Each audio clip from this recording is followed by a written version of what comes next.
Hello, this is Anthony. Let's walk and talk. So today we're going to jump right into it. We're going to talk about love. And when we talk about love, we're going to talk about really the definitions of love. When I say the definitions of love, what I'm referring to is how we use and define love, and how they're viewed in different cultures. So we're going to start with the Western culture. So in the West, we have one term for love, and that is love. And the issue with that is that love becomes a catch-all for everything. And the problem with it becoming a catch-all for everything is it can and does create a lot of confusion in relationships. Now, in this, we'll talk more about romantic relationships. However, this really applies to all relationships. But we're going to talk about romantic ones because romantic relationships are the ones that really can be some of the biggest mirrors into self. And so I feel like that's the best place for us to kind of have this discussion. But again, remember, these can apply to any and all facets of relationships. So the problem with using the word love as the catch-all is it doesn't really convey the depth and breadth that love has, and the depth and breadth that love can create and between two beings. And what do I mean by that? Well, I mean that, let's say you're in a romantic relationship. Well, I mean, you say the word "I like you," but that's really such a kind of a bland term, because I like pizza, I like cheeseburgers. There are many things I like, but there's no depth in that. It's just something that I have a preference for over something else.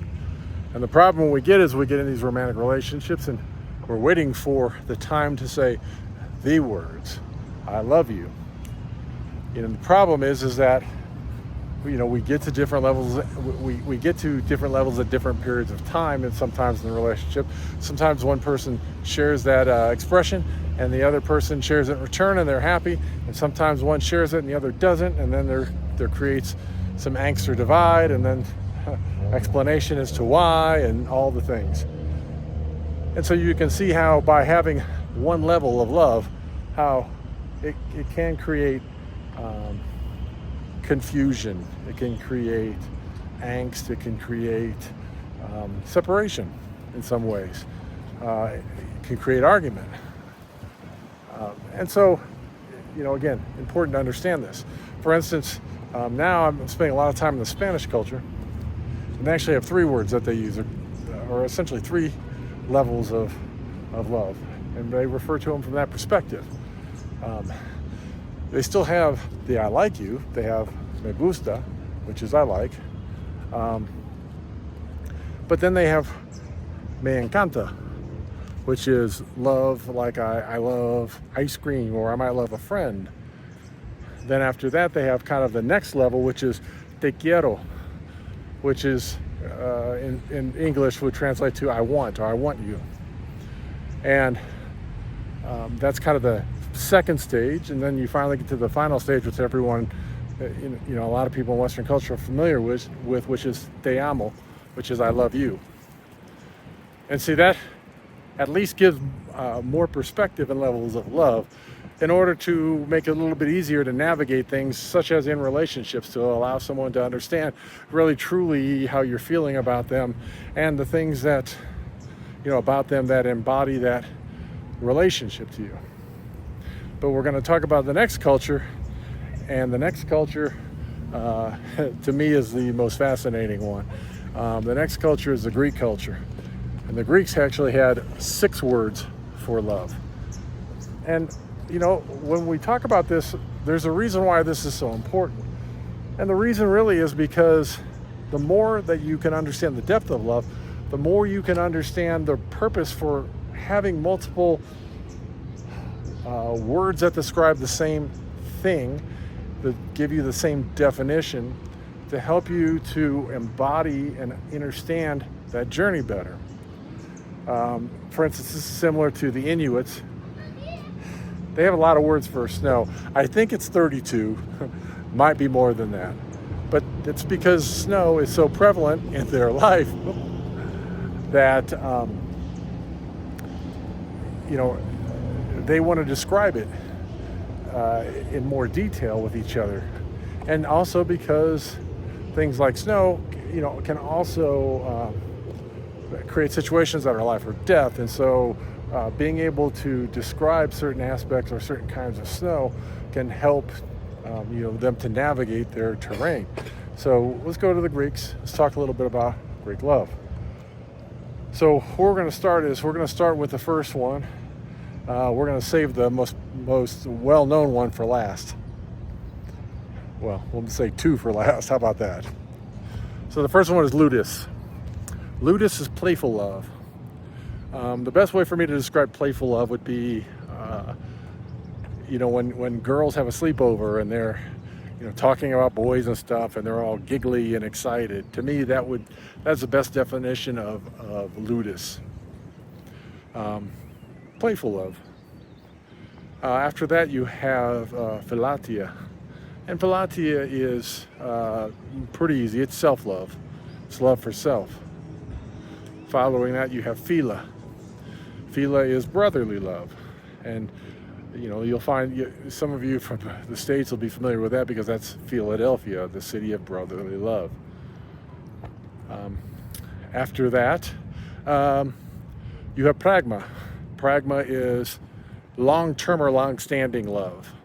So, like the love between parents, or the love between a husband and wife that have been married for a long time, or friends that have been together for a long time. Following that, you have one of the more popular ones, agape. Agape is kind of like the best way to describe it is love for divinity, love for mankind, love for God, that overarching love. And from there, you have the last one, which is eros, which is passion, sexual love, romantic love.